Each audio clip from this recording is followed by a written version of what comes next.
Hello, everyone, and welcome back to yet another episode of The Constitution is the Solution. You know, there is a solution for big government that has already been provided for within the Constitution.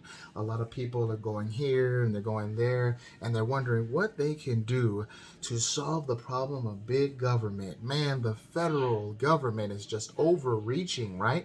Well, listen, you don't have to go any further than the Constitution. Now, I know you were taught that you have rights. However, were you taught how to enforce them? That's right. And so when you're not taught how to enforce them, do you have rights when you don't know how to enforce them? And that's what we want to get into in this whole channel. That's what it's all about, knowing how to enforce your rights. All right?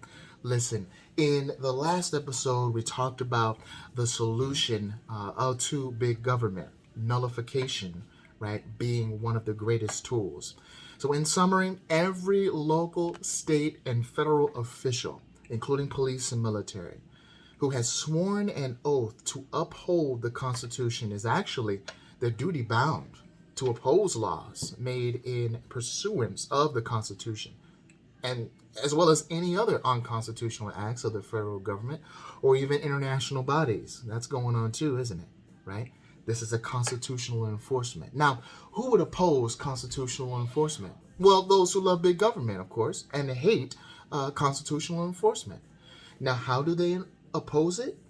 By making ridiculous claims and misrepresenting history, saying that nullification is racist and that James Madison actually spoke out against nullification.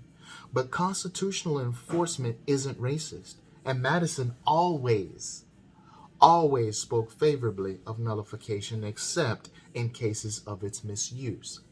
To give you an example, let's look at how some detractors take a quote from Madison right out of context. In a letter to Edward C. Coles, dated August 29, 1834, speaking of a famous case involving the misuse of nullification, Madison stated, quote, "Nullification has the effect of putting powder under the Constitution and Union, and a match in the hand of every party to blow them up at pleasure," unquote. Although it appears Madison was speaking out against nullification in the same letter, Madison explained that he was speaking against this offspring of the discontents of South Carolina.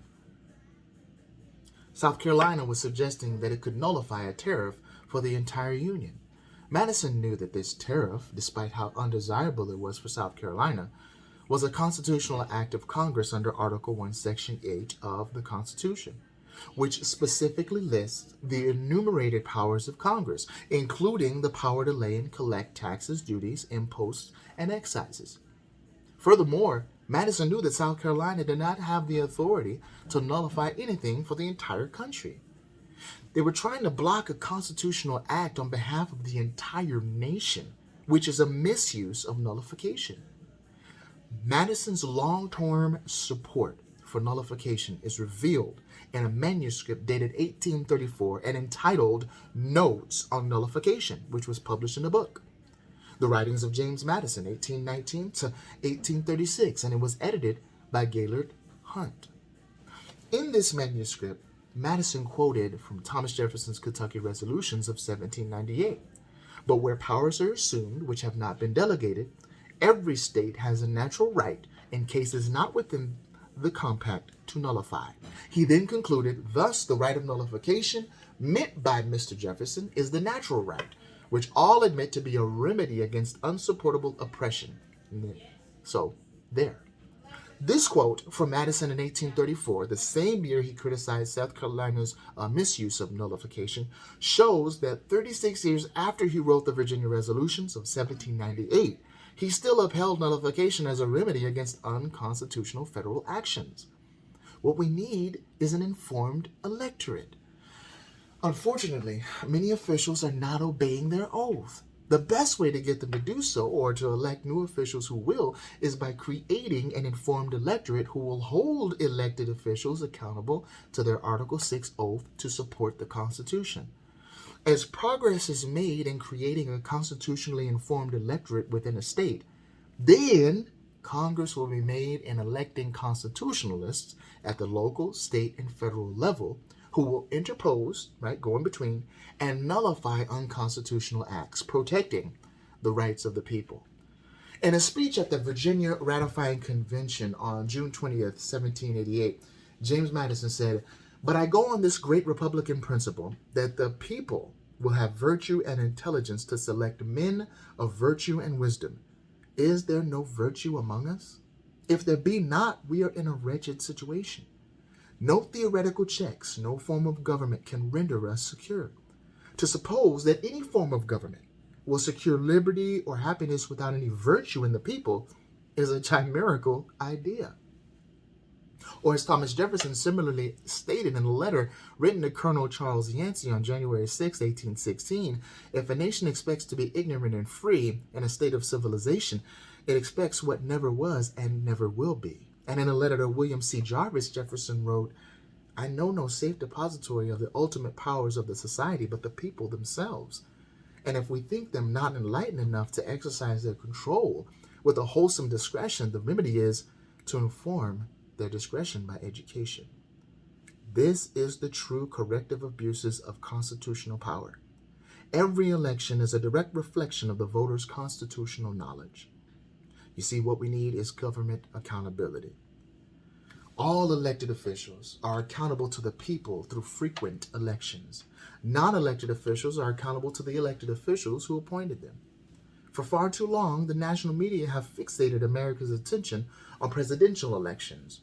Of all elected offices in the United States, this is the one furthest from the people, the one they have the least influence over. This diverts people's attention from the elected officials with whom they have the most influence. You can't do much about the president or the entire Congress, but you can help build an informed electorate in your community to hold local, state, and federal officials accountable. Without an informed electorate to draw from, constitutionalist candidates are few and far between. When constitutionalists do run for office, it's increasingly difficult for them to win, having to contend with biased media and special interest groups. Election results show that most Americans don't know that the easiest way to replace bad officials is in the primary or caucus, with much lower voter participation, rather than the general election. But it is difficult, if not impossible, for constitutionalists to be elected to any office without the backing of an informed electorate. In fact, an informed electorate can actually rein in big government by electing constitutionalist majorities to all levels of government. Okay? Imagine this future. Imagine what constitutionalist state legislatures and Congress could accomplish. State legislatures can phase out unconstitutional programs by simply dropping out of them or nullifying them if necessary. Congress can complete the phasing out of unconstitutional programs by repealing all federal and international agencies and programs that are not authorized by the Constitution. This would enable federalism, freedom, and prosperity to flourish again.